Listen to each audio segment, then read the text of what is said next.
In the name of Allah, who is the most beneficent and the most merciful, I hope that you are in a good best health and spirit. Today I am discussing about learning of English. Why that is important. English सीखना क्यों जरूरी है, इससे क्या हो सकता है, हमारी जिंदगी के अंदर क्या क्या तब्दीलियां आ सकती हैं और क्या क्या हमें प्लस पॉइंट और बेनिफिट्स मिल सकते हैं। इंग्लिश दरअसल ये वजह क्या है कि हमें इंग्लिश सीखने की जरूरत पड़ गई है या हमें इंग्लिश सीखने की जरूरत पड़ सकती है। हम जानते हैं कि इंग्लिश ना कि एक नेशनल जुबान है बल्कि ये इंटरनेशनल जुबान है। ठीक है, हमें अपनी जुबानों के ऊपर फख्र होना चाहिए कि हम पंजाबी हैं, सिंधी हैं, बलोची हैं, पख्तून हैं, सराइकी हैं। ये बड़ी एक अच्छी चीज़ है कि हमें अल्लाह ने अपनी ये खुद मुख्तार इनकी जुबानों से हमें नवाजा है।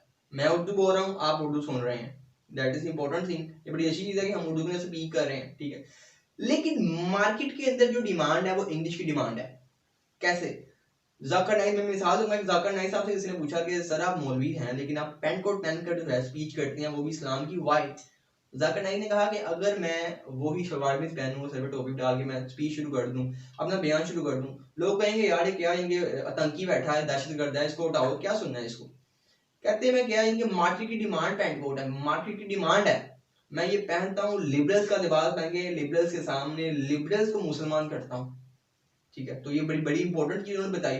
वासिफ अली वासिफ साहब का जुमला कि जो बंदा जमाने से जदीद होकर चलता है वो नाकाम है, जो शख्स जमाने से हट के चलता है, पीछे हो चलता है, वो भी नाकाम है। कामयाब कौन है? जो शख्स जमाने के मुताबिक अपने आप को एडजस्ट करता है, जमाने के साथ चलता है, वो बंदा कामयाब है। चूंकि मार्केट की डिमांड इंग्लिश है।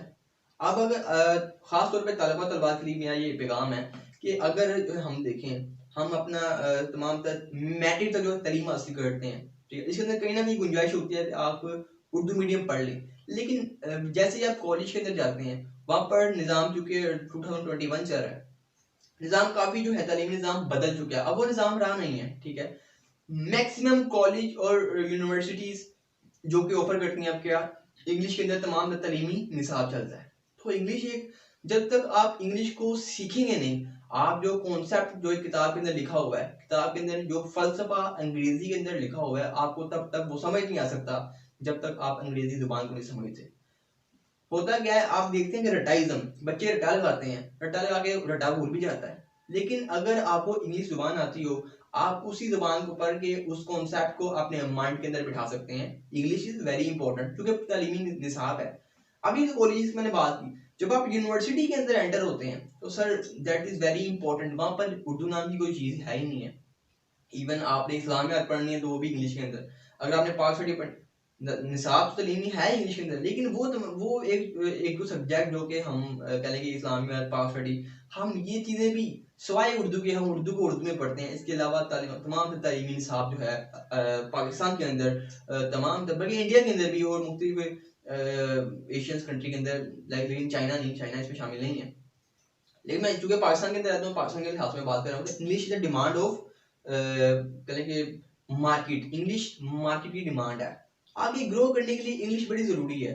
फॉर फ्रीलांसर के लिए मैं पैगाम है जो फ्रीलांसिंग करते हैं, फ्रीलांसिंग मार्केट प्लेस के अंदर अगर आप किसी क्लाइंट को डील करते हैं, क्लाइंट अगर अमेरिका से आपको जो है वो बिड कर रहा है, तो आपने क्लाइंट को आप उर्दू से नहीं, आप जो उसके साथ डील कर सकते हैं। आप एक ही जो है एक जुबान है, मीडियम है, वो इंग्लिश है, इंटरनेशनल मीडियम। आप इंग्लिश के अंदर कम्युनिकेट करते हैं कि हमने इंग्लिश के अंदर कम्युनिकेट करते हैं आप, ताकि आप डील कर सकें और जो भी जो है आपकी जो है डील होती है, दैट्स इट। लेकिन द थिंग इज दैट कि English is a very important medium for for इनके कह लेंगे ग्रोइंग मार्केट की डिमांड है। आप कोई भी निसाब पढ़ते हैं, कोई भी निसाब पढ़ते हैं, वैसे ही अगर आप कहीं लाइक आउट ऑफ सिटी जाते हैं, आउट ऑफ कंट्री जाते हैं, आउट ऑफ कंट्री आप किसी ऐसी कंट्री में चले गए जहाँ पे कह लें कि सऊदी चले गए, किसी अरबिक कंट्री के अंदर चले गए हैं, वहां पर इनकी आपको अरबी नहीं आती, उसको उर्दू नहीं आती, एक मीडियम है जी इंग्लिश। आप इंग्लिश के अंदर जो है बातचीत कर सकते हैं। इंग्लिश वेरी वेरी इंपॉर्टेंट, वैसे भी लिटरेचर है और हमें इंग्लिश को समझना चाहिए कि इंग्लिश हम इसे हम अंग्रेज फिलोसफर का फलसफा पढ़ सकते हैं। क्या कोई हमारे अगेंस्ट चीज तो नहीं चल रही, हम उसका अगर रिप्लाई कर सकते हैं तो अंग्रेजी में कर सकते हैं, उनको पता चले, हम इधर बैठ जो मर्जी करें, हमें उनको कोई इशू नहीं है। लेकिन हमें अंग्रेजी सीखनी चाहिए क्योंकि मार्केट की डिमांड अंग्रेजी है। ठीक है, अगर ग्रो करना चाहते हैं तो that is very important for growing in the market की डिमांड इंग्लिश है। सो इसलिए that is too important and too important तो इसकी अगर मैं बात करूं कि कॉलेजेस यूनिवर्सिटीज के अंदर जो प्रोग्राम ऑफ फ्री रहता है कि बीएस इंग्लिश हो रहा, एमए इंग्लिश, यानी कि हम लोग ये समझते हैं कि शायद इसका स्कोप नहीं है। स्कोप फील्ड में नहीं होता जी, स्कोप तो बंदे में होता है। बंदा कितना स्कोप वाला है। अगर बंदा स्कोप वाला नहीं है, हार्वर्ड बैठ जाए, स्टैनफोर्ड बैठ जाए, कैम्ब्रिज बैठ जाए, तरक्की नहीं कर सकता। तरक्की कौन करता है? जिसके अंदर स्कोप होता है। सो हम ये सोचते हैं कि जी इंग्लिश जुबान हम सीखेंगे, इंग्लिश लिटरेचर पढ़ेंगे, हम एमए इंग्लिश करेंगे तो शायद हमें कुछ मिलेगा नहीं। सर बहुत कुछ मिलता है। इट डिपेंड अपॉन यू कि आप कितना सीखना चाहते हैं, कितनी टेक्निक्स हैं, कितनी कह लेंगे टूल्स और मेथड्स आपके माइंड के अंदर। स्कोप फील्ड में नहीं, स्कोप बंदे में होता है कि आप कितना करना चाहते हैं। सो इंग्लिश अगर कोई तलबात के लिए भी ये पैगाम है कि कोई ये चाहे सीखना इंग्लिश, ये इंग्लिश कितनी इंपॉर्टेंट है, तो ये बहुत इंपॉर्टेंट है। ये एक अच्छा ऑप्शन भी, वही कैरियर ऑप्शन भी एक अच्छी है। अगर आप कैरियर काउंसलिंग के लिहाज से देखें तो भी एक इंग्लिश को सब्जेक्ट एज अ बीएस और एज एमए चूज करना, इट्स टू गुड। आपका आप राय का इजहार भी कर सकते हैं। कोई क्वेश्चन हो आप मुझे इंस्टाग्राम और फेसबुक पे ज्वाइन कर सकते हैं। इसके साथ मुझे दीजिए इजाजत। वमा अलैना इल्लल बलागुल मुबीन। Thank you.